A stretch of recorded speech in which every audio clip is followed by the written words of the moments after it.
Hello tout le monde, j'espère que vous allez bien. Je vous retrouve directement dans une descente en compagnie de mon père juste devant moi. Et pour ne rien vous cacher, j'ai de la peine à le suivre alors qu'il ne va pas donner le moindre coup de pédale durant toute cette descente. Dans une descente un peu plus technique, sur un petit chemin, j'aurais sans aucun doute pris l'avantage. Mais sur la route, il est bien meilleur que moi, même si avec le VTT, je suis un peu plus confiant.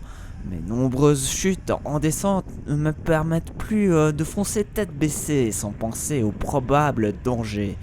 Et justement, durant cette vidéo, nous allons parler d'un sujet douloureux. Puisque tout récemment, si vous ne le saviez pas encore, le coureur cycliste Gino Madère, âgé seulement de 26 ans, est tombé durant la 5e étape du Tour de Suisse dans la descente du col de l'Alboula. Il est malheureusement décédé des suites de sa chute le lendemain matin. Il a quitté sans aucun doute trop tôt ce monde, alors qu'il avait encore tant de belles choses à nous offrir. Je me souviendrai de lui comme un cycliste au grand cœur, très aimé des nombreux coureurs du peloton et du public. Il laisse ainsi un grand vide dans la grande famille du vélo.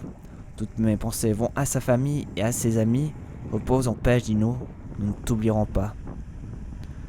C'est toujours difficile de perdre quelqu'un d'une façon aussi brutale. Malheureusement, c'est bien souvent la fatalité qui l'emporte. La faute a pas de chance. Ou est-ce que, comme certains coureurs l'ont relevé, la descente était trop dangereuse et l'arrivée aurait dû se faire au sommet du col? Il est certain que Gino serait toujours là parmi nous si l'arrivée avait été jugée au sommet. Mais avec des si, on referait le monde. La question que je me pose, c'est est-ce qu'il ne faut plus d'arrivée en descente, comme l'ont suggéré certains coureurs? Il est certain que ce n'est pas vraiment la solution, car tant qu'on montera plusieurs cols dans une journée, il faudra forcément les descendre. Et ce n'est pas parce que c'est le premier que le risque de chute ne sera pas présent. Des solutions? Il n'y en a pas vraiment, car le risque zéro n'existe pas. Pour ma part, j'ai connu de nombreuses chutes et de grosses frayeurs en vélo dans les descentes. Et oui, il n'y a pas que les pros qui tombent. Le vélo est un très beau sport, mais qui comporte aussi de nombreux risques. Avec le temps, j'ai appris à être plus prudent, même plus que nécessaire. Et si j'ai bien un conseil à vous donner, c'est de l'être aussi. Gagner 1 minute dans une descente n'a que peu de valeur face à la vie. Même s'il ne faut pas se voiler la face, le danger sur la route est partout.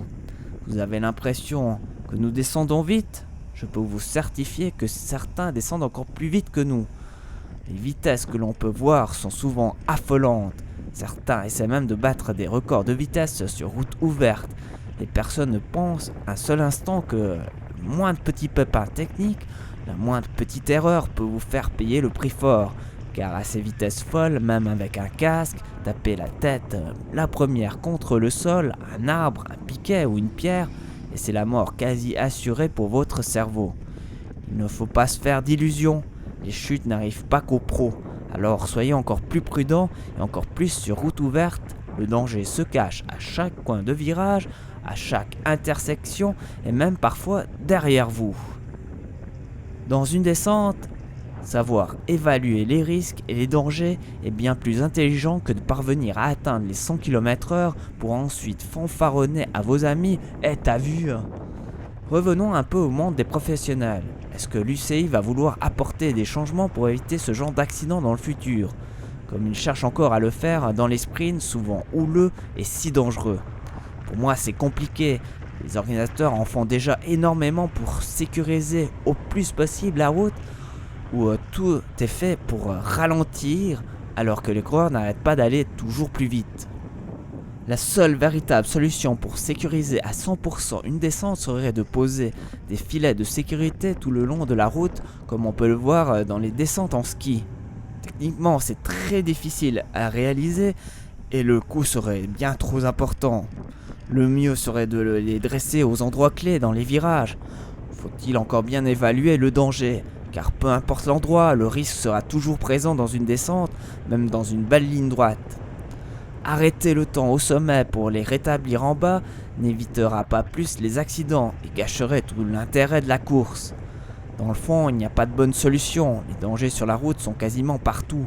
Alors, si à l'avenir on ne veut plus revivre un tel drame, le seul moyen est d'arrêter les courses de vélo. car en soi, la mort est là, est toujours présente. Dans le fond, chaque coureur, qu'il soit professionnel ou simple cyclo, sait que tout peut s'arrêter très vite, car la mort ne fait aucune distinction. Pour conclure, nous sommes tous conscients des risques. La question est de savoir si les pros, lors d'une course, sont prêts à prendre tous ces risques pour gagner une course ou de rester au sommet du classement général. Sont-ils prêts à payer le prix fort de leur passion, de leur sport, de leur travail, de cette fatalité qui aura frappé Gino en cette journée du 16 juin 2023, nous quittant trop tôt, bien trop tôt. Et cela sera sans aucun doute le mot de la fin. N'hésitez pas à me dire en commentaire ce que vous en pensez. Moi je vous remercie de m'avoir suivi et je vous dis à tout bientôt pour une autre vidéo vélo. D'ici là, portez-vous bien, roulez bien, soyez prudents. Salut, bye bye.